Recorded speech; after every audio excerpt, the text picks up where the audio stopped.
In this video, we're going to go over a new type of probability called binomial probability. This is the probability of X successes during N trials.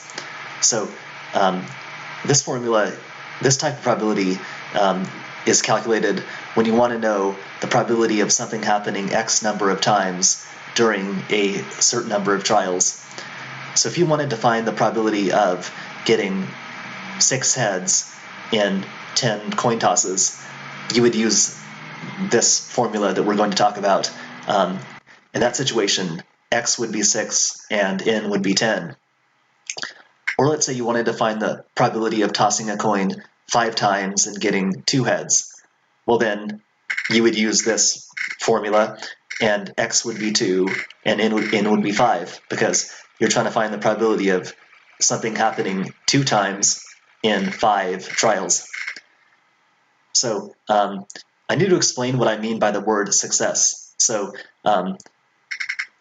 in this context, the word success doesn't mean something good has happened, or it doesn't mean winning something. It just means a certain outcome has happened X times during N trials.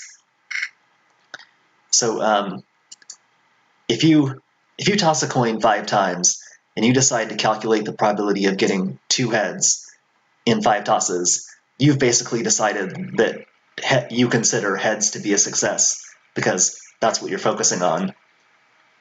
But let's say, let's imagine now that you toss a coin 5 times and you decide to calculate the probability of getting 3 tails in 5 tosses. Well, now you've just decided that that you consider a success to be a tail. You've defined a success as a tail in your situation. So it really just means, what this is really just saying is the probability of something happening X times during N trials. So this could also be used to find the probability of getting a certain number of boys in a certain number of births, right? So if you wanted to know the probability of having 5 babies and getting 3 boys, you could use this. Or if you want to know the probability of getting 2 girls and 5 births, you could use this again. So this is the formula used to calculate this binomial probability. But before we get to it, I want to explain why it's called binomial. So the word bi means 2, and binomial means that there's 2 possible outcomes. So when you calculate a binomial probability, you're dealing with a situation in which each trial has 2 possible outcomes, like a head and a tail, or a boy and a girl. And like I said, a certain number of trials are being done. So here in the formula, we have we have a few different letters. So N is the number of trials, X is the number of successes, and P is the probability of a success during each trial. And this exclamation point is factorial. So in another video, I explained what the factorial is. So 3 factorial would just be 3 times 2 times 1. So you start at 3 and you go all the way down to 1. 2 factorial would be 2 times 1. You're just starting at 2 and working your way down to 1. 1 factorial is just 1 because you're already at 1, so there's nowhere left to go. And it turns out that 0 factorial is also 1. I'm not sure why, but that just is the way it is. So we just have to accept it, that that's also equal to 1. So here's our first example. So a coin is tossed 4 times, and we want to know the probability of 2 heads. So we know that we're going to be using this formula because we want to know the probability of 2 successes in 4 trials. So yeah, we want to know the probability of X successes during N trials. And it looks like X is 2 and N is 4, which I put right here, 4 and 2. And remember, P is the probability of a success during each trial. So in this problem, we consider heads to be a success. So we have to think, what's the probability of getting ahead during each trial? Each trial is just a different coin toss. And during each coin toss, the probability of a head is 1/2, or 0.5. So that's what this is.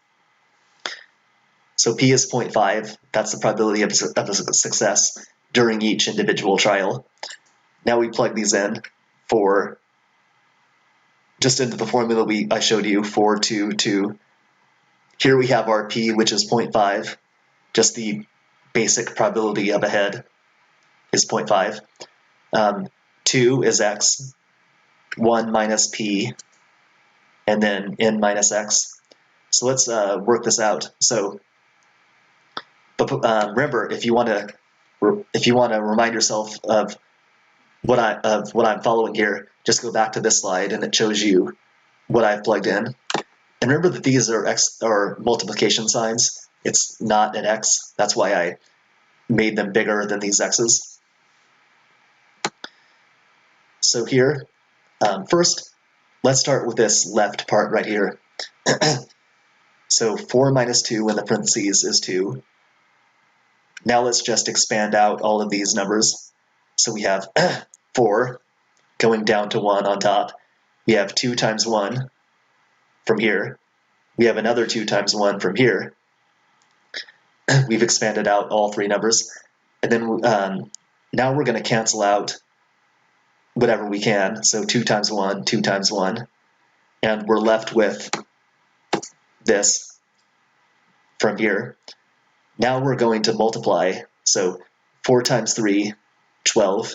2 times 1, 2, let's see, 12 and 2. So I'm actually made a mistake here, but we'll just pretend that it's correct. But remember that this should actually be a 6. It should be 2 divided by 2. I'm sorry. It should actually be 12 divided by 2, which would be a 6 right here. But let's just imagine that it is correct, because it still shows you the steps. So we have 2, and now we're going to work on these last two parts. So the middle part right here is 0.5 squared. Well, 0.5 times 0.5 is 0.25. That's right here. Now let's look at this third piece. 0.5, well, it's actually, remember, it's 1 minus P to the N minus X. So first we have to do 1 minus 0.5, and that gives us our 0.5. Then we do the 4 minus 2, which gives us a 2, and we're left with this right here. And this is also 0.5 squared, which is also 0.25. So now we've worked our way down to 3 numbers, and we just multiply all 3 of them, and we get 0.1 as our answer. And that's rounded to 1 decimal place. So yeah, I might share just a couple other examples of this formula, maybe in another video, or maybe just in a slideshow online.